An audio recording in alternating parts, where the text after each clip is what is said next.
Bien. Bueno, Elio, tenemos a nuestro invitado. Muy bien. ¿Querés presentarlo vos al ingeniero civil?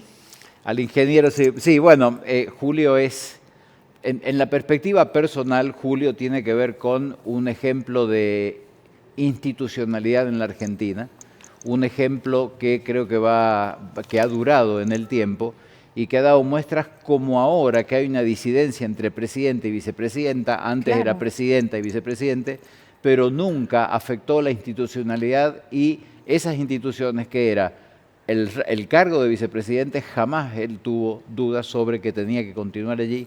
Y hay que decirlo, Cristina tampoco, creo yo, se lo podemos preguntar, pensó que había que romper con esa institucionalidad. Entonces, más allá de ingeniero civil, más allá de, si no me equivoco, medalla de oro, Sí. más allá de docente en la universidad, más allá de militar, que no sé si vos lo sabías, Julio, en términos, lo digo en términos personales, es una gran persona con un caudal más allá de intelectual ético, por el cual vos verás que después de muchos años en la política sondea su imagen y es muy positiva al día de hoy. Radical.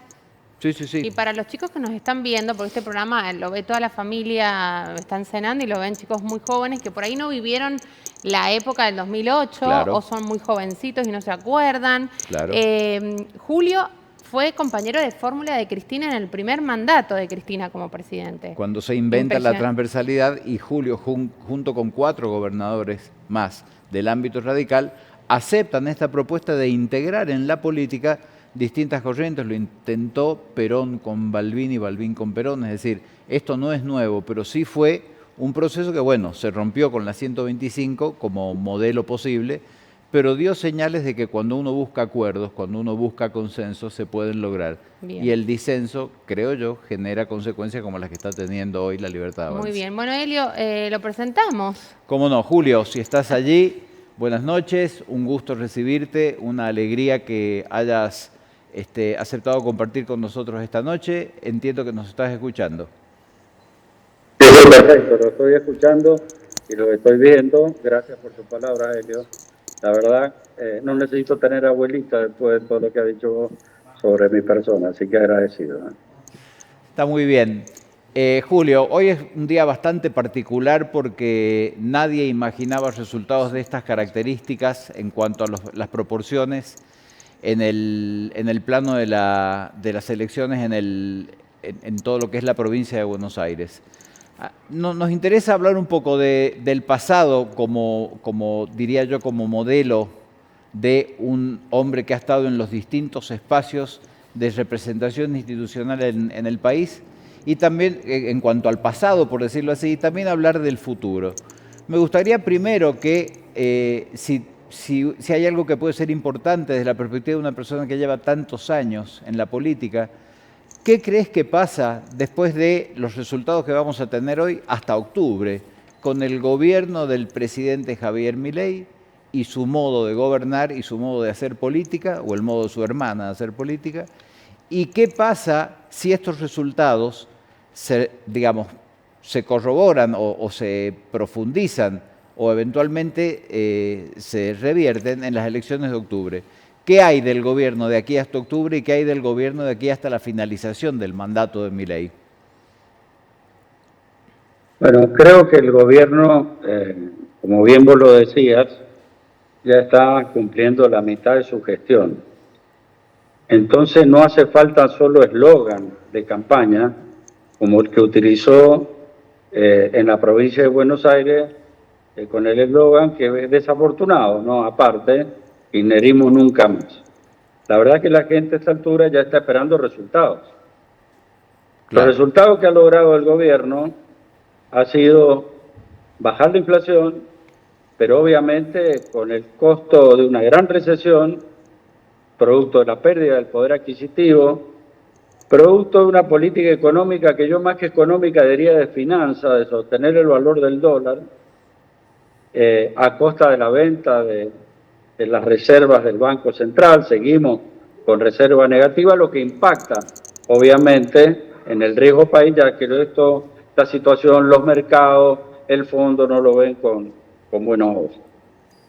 El gobierno no ha escuchado a la oposición, sobre todo a aquella oposición y yo te diría que hasta fue ingrato, que le dimos la oportunidad de sostener el decreto 7023, que eran una conjugación o concurrencia de numerosas materias o áreas, por lo tanto era un paquete de decretos de necesidad de urgencia, le dimos la ley base, pero después obviamente le marcamos las cosas que para nosotros debían tener prioridad, inclusive contar con un presupuesto en el segundo año de su gestión, cosa que tampoco el gobierno quiso.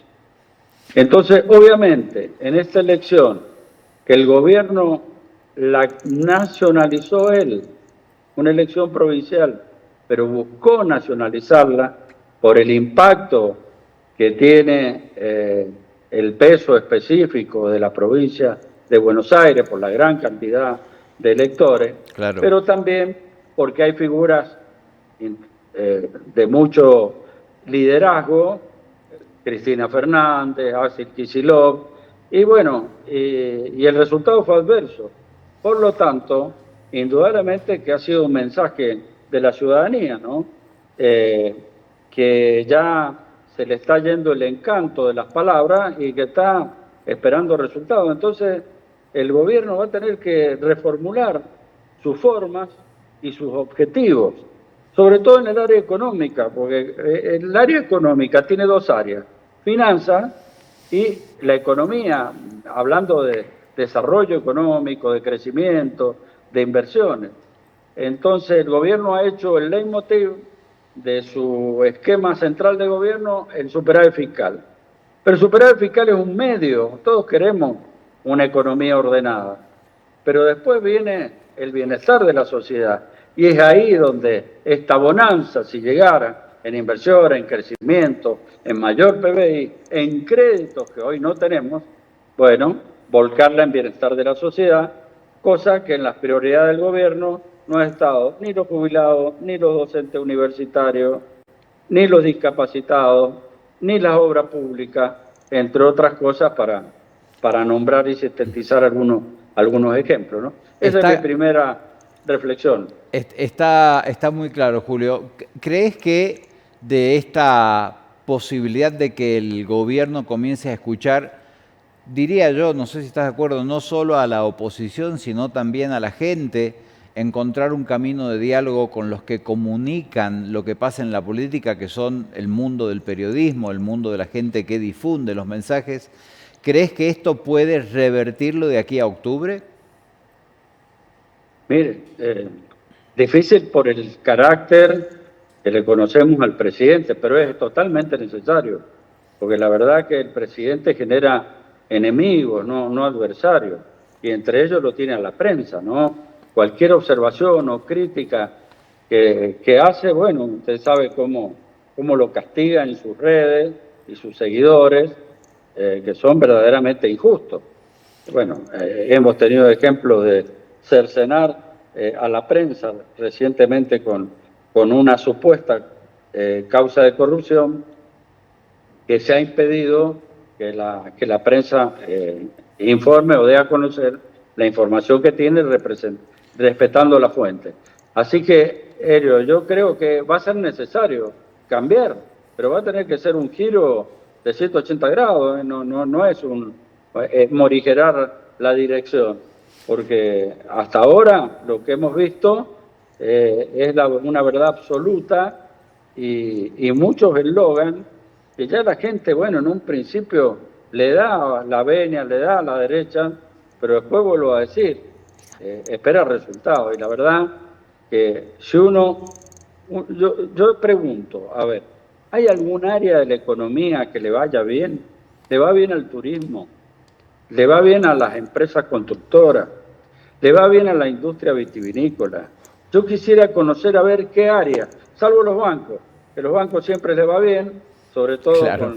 con las tasas que está ofreciendo ahora al ministro de Hacienda o al ministro de Economía, Caputo, para renovar las letras y los compromisos que tienen con los bancos privados y estatales en nuestro país. Está muy claro, Julio. Bueno, sabrás, y como te he comentado cuando nos encontrábamos muchas veces, que Este es un espacio donde soy invitado con mucha cordialidad por la dueña de este espacio, que es Lila Cosma, y que tiene preguntas mucho más interesantes que las mías para hacer. No, yo quería, Helio, aprovechar que estábamos hablando de Milei, porque al principio dijiste te llevo al pasado. Antes que vayamos para el pasado, solo preguntarte, Julio, ¿qué opinas de lo que dijo Nelson Castro, que Milei tiene un problema psíquico importante?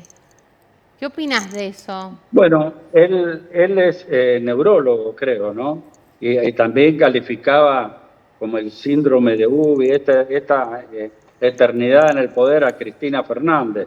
Así que yo no puedo competir con la opinión de un neurólogo. Si me preguntás de obra de ingeniería hidráulica, de camino, de edificios, te voy a contestar y voy a saber más que Nelson Castro. Pero indudablemente sí, tiene una personalidad que, bueno, que es muy, a ver, es poco frecuente verla y observarla en la vida, por lo menos política, que uno tiene en el trato con otros colegas o con otros presidentes como ha sido.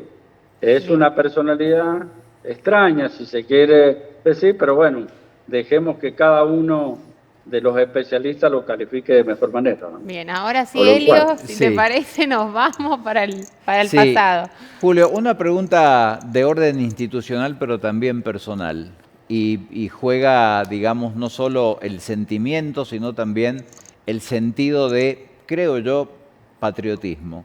Si estuvieras en la situación en la que estuviste frente a la 125, ¿volverías a hacer lo mismo?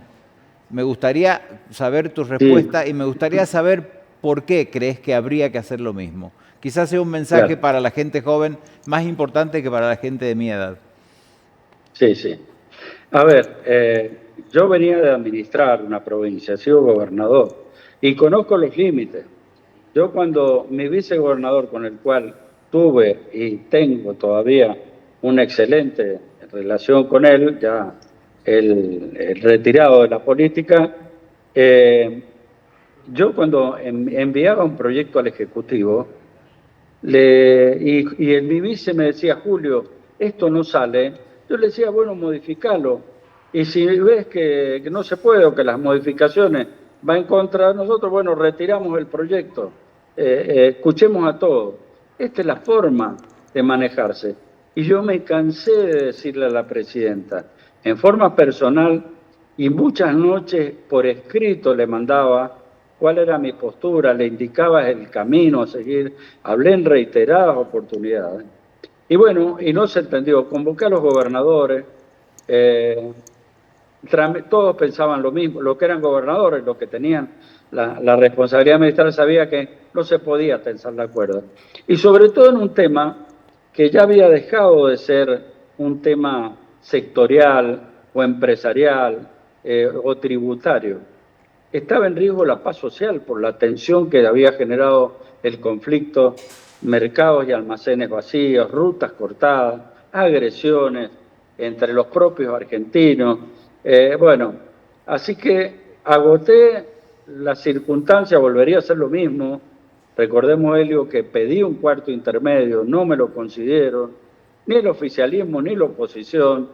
Todos querían que se resolviera el tema, todos tal vez también tenían un interés político en eso, pero bueno, advertí al jefe de gabinete entonces, era el expresidente Alberto Fernández, de cómo iba a votar, y le sugería inclusive que el cuarto intermedio no lo pidiera yo, que lo pidiera el propio presidente bloque del oficialismo, que era Miguel Ángel Pichetto, que por ahí lo estoy viendo. Bueno, así que en iguales circunstancias volvería obviamente a actuar de la misma manera, con responsabilidad social y con la responsabilidad también que tiene el presidente del Senado, que tiene esa responsabilidad de presidir un cuerpo legislativo independiente del Poder Ejecutivo y que en circunstancias especiales le da la atribución, como es el empate, de desempatar, con lo cual le está dando la facultad al vicepresidente de corregir a lo mejor un eventual error o insistencia del Poder Ejecutivo. Muy claro. Por sí o por no, Julio, ¿pensaste en algún momento en renunciar? Nunca. porque yo había vivido, era ministro de Obras Públicas cuando renunció Chacho Álvarez, y yo me Sí, acuerdo, señor. estaba recorriendo la cárcel porque estábamos haciendo una obra, y un periodista del Diario Uno, creo que era, le dije, esto le va a hacer un daño muy grande a la institucionalidad del país. Y dicho y hecho, se quedó de la Rúa sin vicepresidente, y esto fue seguramente un motivo de la caída del gobierno constitucional de Fernando de la Rúa. Muy bien. Gracias. Lila. Bueno, Elio, yo te quiero preguntar, Julio, yo ayer te cuento, te pongo en contexto, estaba con unos amigos y le digo, lo voy a entrevistar a Julio Cobos. Me dice, Lila, pregúntale, por favor, todos tenemos en la retina, o por lo menos la gente de mi generación, ese momento donde vos votaste, o sea, definiste ese empate, votaste en contra. Yo quiero saber ¿cómo fue el día después? ¿Te llamó Cristina? ¿Qué sucedió en tu vida, en tu círculo más íntimo? Bueno, te cuento que el día después fue en la madrugada, porque eso fue a las 4:25. Claro. Yo estuve en mi despacho como hasta las 5:30 de la mañana, y ahí me fui a mi casa en Ezeiza. Yo tenía una casa en el barrio 1, en Ezeiza, y bueno, me recosté a descansar un poco, y no pude porque había una aglomeración de cámaras que invadían la planta alta bueno, el muro divisorio. Mi dormitorio estaba arriba, y mucha gente que se acercó, autos, así que tuve que salir a hablar con la prensa, y de ahí, obviamente, yo tenía a mi hijo que me había acompañado ahí, que él estudió en San Luis, y quería volver a mi casa porque tenía mis dos hijas ahí en la sexta sección en Mendoza. Así que bueno, decidí irme, viendo la magnitud del impacto de todo lo que había ocurrido, ir al aeropuerto iba a ser tema complicado, así que decidí trasladarme vía terrestre y parar en Chacabuco, que mi padrino ya falleció, pero en ese entonces vivía, mi mamá es oriunda de Chacabuco, parar ahí y dejar a mi hijo en San Luis después. Bueno, pero como se enteraron que iba para allá, la verdad que me interrumpieron en el paso la gente del campo y los vecinos, no sé si fueron 11 oportunidades, así que bueno, fue un viaje demasiado lento, ni se me ocurrió parar en Chacabuco, porque me iba a costar salir después, así que seguí derecho a Mendoza, y bueno, llegué en horas de la noche avanzada, ¿no? Así que bueno, recibí un montón de cartas. A partir de ahí, una de las cartas que recibí se le envié a la presidenta para que tuviéramos una reunión, a ver si podíamos recomponer, porque en la carta esta chica, con muchos errores, me decía que teníamos que seguir juntos, que ya no había votado a los dos, y bueno, y confiaba en los dos. Así que bueno, nos juntamos a la semana siguiente, pero bueno, ella decidió dar por terminada la relación, limitarnos a una relación institucional, por lo tanto yo no participé más de los actos de gobierno, me remití a presidir el Senado, igualmente la reemplacé en 184 días, no hubo nunca un problema, y bueno, eso es en forma sintética lo ocurrido. Bien. Julio, y después con Cristina, o sea, solo fue institucional, pero nunca hablaron personalmente Bueno, no, del de esa tema no situación. hablamos esa vez bastante profundo. Estaba presente en ese entonces Randazzo y Sergio Massa, uno era ministro del Interior y otro jefe de gabinete. Con ellos sí, hemos recordado con más en detalle. Con Cristina no volvemos a hablar. Obviamente que yo la recibía todos los 1 de marzo, cuando tenía que dirigir la Asamblea Legislativa, y después me tocó entregarle de alguna manera la banda presidencial de vuelta cuando ella fue electa, y yo no participé en esas elecciones, me retiré a mi casa a ejercer la ingeniería, cosa que después en 2 años me fueron de alguna manera el radicalismo a buscar para encabezar la lista de diputados, y todavía estamos dando batalla. ¿Te imaginaste verla presa? No, me costaba imaginarlo. La verdad que nunca me imaginé. Pero bueno, habíamos visto, yo lo vi a Menem, él era senador, así que tenía mucha relación con él, afrontó muchas causas judiciales, y bueno, nunca lo detuvieron, producto a lo mejor de sus fueros, porque se mantuvo como senador durante mucho tiempo, Carlos Menem.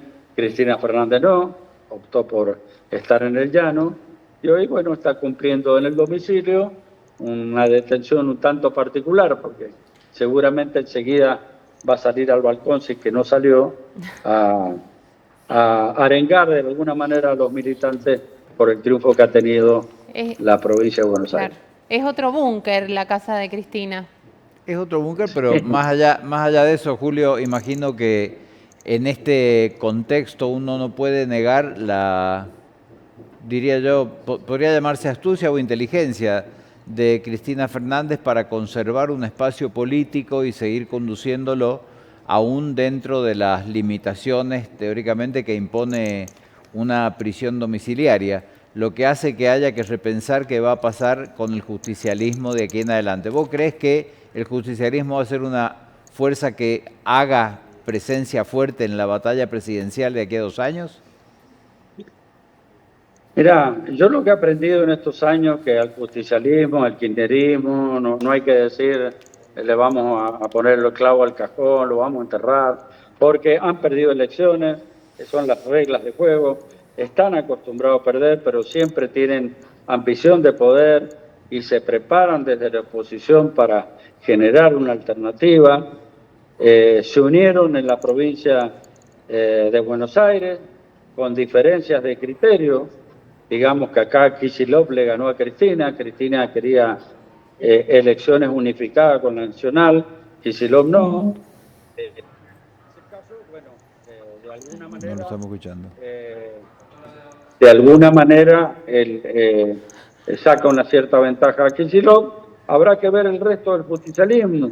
Tiene muchos gobernadores y bueno, seguramente va a ser una alternativa el día de mañana, ¿no? Veremos si nosotros, desde el radicalismo y otros sectores, como este esfuerzo que están haciendo algunos gobernadores que ya se han desmarcado y distanciado previo al apoyo que le dieron a Milei, porque vieron que no cambia nada ni en la forma ni en los objetivos, si se puede generar una alternativa como la de Provincias Unidas, sería bueno que la ciudadanía tenga una alternativa lejos de los extremos. Es difícil, porque la sociedad por ahí es binaria, le gusta blanco o negro, pero bueno, hay que intentarlo, me parece, porque se puede generar un espacio interesante. Julio, Julio, te invitamos a participar. En minutos se va a sumar Paulino Rodríguez. No sé si tenés tiempo, Julio, no queremos, capaz que tenés cosas que hacer. Vamos a analizar esta elección, un poco los resultados que van. Ahí está. Yo le voy a pedir 1000 disculpas, pero tengo que llevar a mi hija a un cumpleaños en el centro y bueno, y estamos en domingo con gente acá en casa. Ah, muy bien.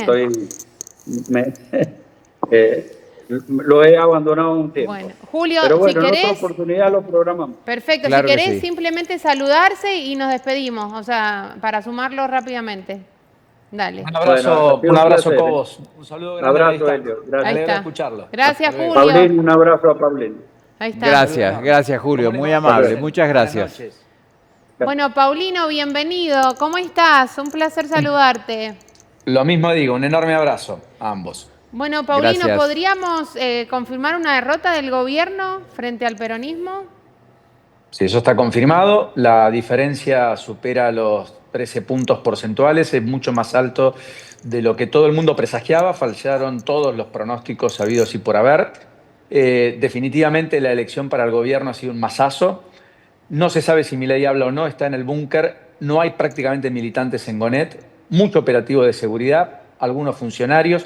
Enorme preocupación en el equipo económico a propósito del salto del dólar cripto y lo que podría eventualmente ocurrir mañana. Es un resultado inesperado. Está en el doble del margen de lo que algunos, los más negativos, los más pesimistas, auguraban que era una derrota por 6 o 7 puntos. El presidente mismo habló de una especie de paridad el miércoles por la noche en el cierre de campaña en Moreno. Nada de eso se plasmó en la realidad. El gobierno perdió en 6 de las 8 secciones electorales. Perdió las 2 secciones más relevantes, la primera y la tercera. La primera y la tercera sección electoral, para tomar magnitud, representan el 71% de los habitantes de la provincia de Buenos Aires. Claro. Pero además son más de 1 de cada 4 votantes de toda la República Argentina. O sea, más del 25% del total de los votantes del país está en la primera y en la tercera sección electoral. Allí el gobierno, en la tercera, perdió por más de 15 puntos. En la primera, perdió por más de 6 puntos. La ventaja es irreparable a esta hora y definitivamente la estrategia electoral del gobierno ha puesto o está siendo revisada, está puesta en crisis y ha puesto a la propia hermana del presidente, al jefe, como le dice él, en una situación bastante delicada a propósito de cuánto influyó en el tramo final de campaña lo que se gestó en su alrededor a propósito de los dichos de Españuelo y una causa que todavía está en secreto de sumario y que suponemos, tras el resultado, tomar algún voltaje adicional en las próximas semanas. Ya lo creo. Bueno, Paulino, buenas noches, ¿cómo estás? Un placer. Igualmente, me parece importante no solo rescatar tu enorme profesionalismo en términos periodísticos, sino también esta valentía de enfrentar, también desde lo profesional, pero esta valentía de enfrentar a un presidente con las convicciones cuando tuviste este entredicho frente a lo que él hizo como crítica a tu defensa de todo lo que tenga que ver con la discapacidad. ¿Vos creés que este tipo de hechos de enfrentamiento con la prensa como el que tuvo con vos y con todo el resto de los periodistas, colegas tuyos, fue uno de los factores determinantes o uno de los factores complementarios de esta derrota? No sé si el estilo ha sido un elemento o no. Yo no tomo las cosas personales, quiero decir esto, y en nada cambia el eje o el prisma con el cual analizo la gestión del presidente, lo ocurrido. En todo caso habla del presidente, no de mí. Pero más allá de eso, yo entiendo que efectivamente estamos frente a una situación donde la sociedad, en una provincia donde las condiciones de vida no son las mejores, ni mucho menos, donde en el corazón del conurbano profundo, en la primera y la tercera sección electoral particularmente, las condiciones son poco felices para la vida de muchos, los altos niveles de hacinamiento son explícitos, la baja prestación de servicios públicos son un denominador común. Claro. Así todo, los intendentes refuerzan poder político, el gobernador de la provincia sale airoso y muy victorioso, logra consolidar una diferencia de votos de más de 1 millón de votos a su favor, respecto a una estrategia de nacionalización que encarnó el gobierno nacional en una elección que en principio iba a discutir los temas provinciales, donde el gobierno provincial podría haber estado más incómodo. Esos temas casi no afloraron y todo lo que se puso en tela de juicio fue o kirchnerismo nunca más, por la oposición como factor de adhesión, o fuera Milei, o pongamos límite a Milei, o limitemos la gestión de Milei. También por oposición por parte del peronismo. En el medio aparecieron otras fuerzas. También vale la pena decir a la distancia algunas cosas que por ahí no son demasiado claras o no se han explicado mucho. Hubo 8 coaliciones electorales y 2 de cada 10 votantes eligieron alguna opción por fuera de los extremos, a nivel provincial. Luego, en los distritos, la elección fue mucho más atomizada de lo que se vio. De hecho, muchas elecciones de fuerzas provinciales, de partidos vecinales, de boletas cortas, el radicalismo en Mar del Plata, Pos en San Isidro, Pulti, el exintendente de Mar del Plata, por fuera de la estructura de Fuerza Patria de la lista oficial que llevaba al esposo de Raberta o al marido de Raberta en la segunda colocación como concejal en Mar del Plata y demás, lograron alcanzar los pisos y por lo tanto colocar concejales. Lo mismo sucede con Pasaglia y Hechos en la segunda sección electoral o con intendentes como Petreca o el propio intendente Gentile de 9 de julio en la cuarta sección electoral. Lo que quiero marcar fue un poco más variopinto de lo que algunos imaginaban. Hubo fenómenos locales importantes, relevantes, opciones electorales que en los municipios la gente compró. Hubo algún corte de boleta, no muy masivo, pero importante, que llegó a ser desequilibrante en elecciones muy cerradas en algunos distritos del interior de la provincia de Buenos Aires. En fin, yo creo que hubo más para analizar que una mirada muy por arriba respecto a una polarización kirchnerismo sí, kirchnerismo no, o Milei sí, Milei no.